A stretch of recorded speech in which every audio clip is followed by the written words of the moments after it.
Rebound Part 2 is a very necessary episode of Cheers, and I say that because I don't necessarily love this episode, but I feel like we really needed it. I think it answered questions, it raised some questions, but it certainly helped lay the foundation for what we can expect, at least over the next few episodes and throughout the course of the third season. This is the second episode of the third season of Cheers, directed by the wonderful James Burrows, and there will be spoilers for this episode from this point on.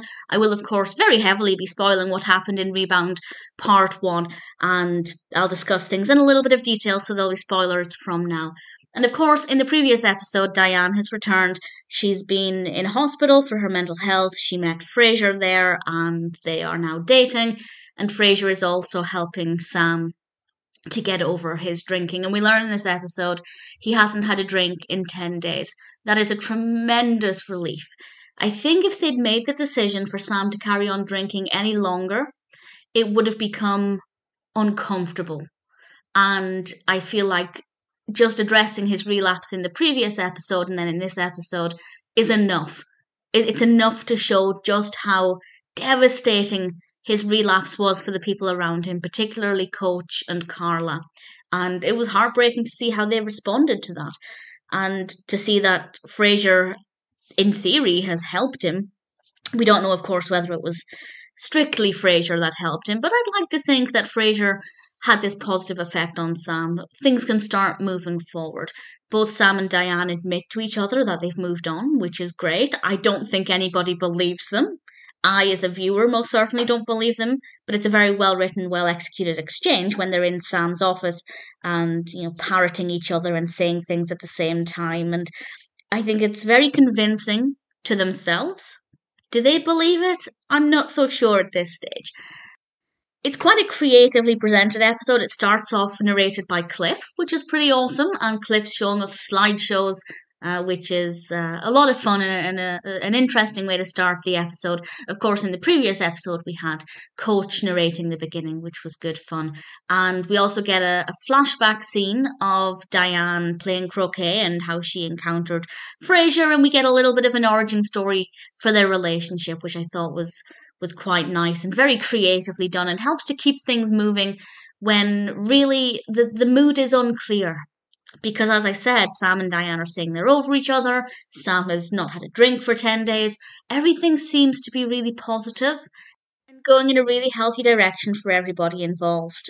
However, there is this undertone of this isn't quite right. And that's pretty much every character.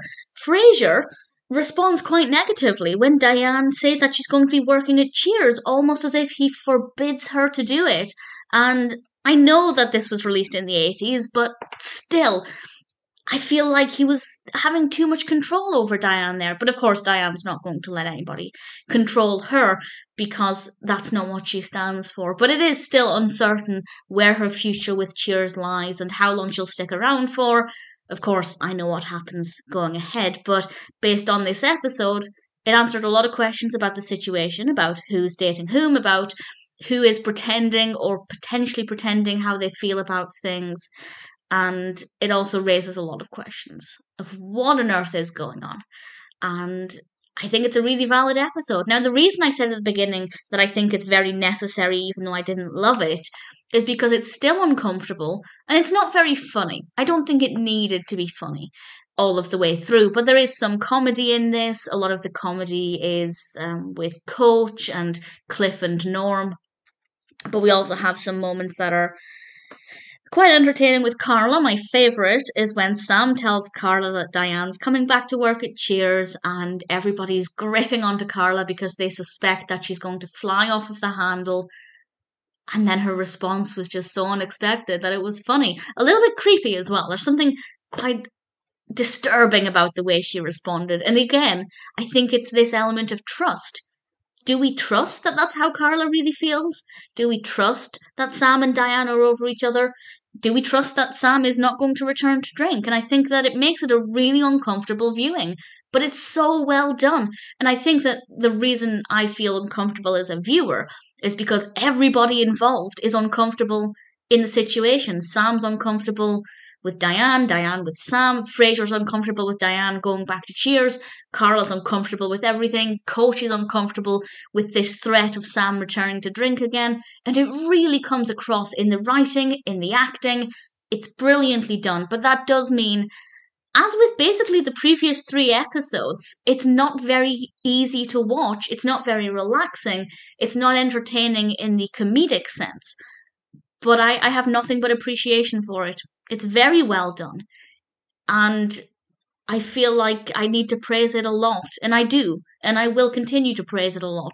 But it's never going to be a favourite episode. Because, like most people, I watch sitcoms for the comedy, to escape reality, to escape negative or intense problematic feelings.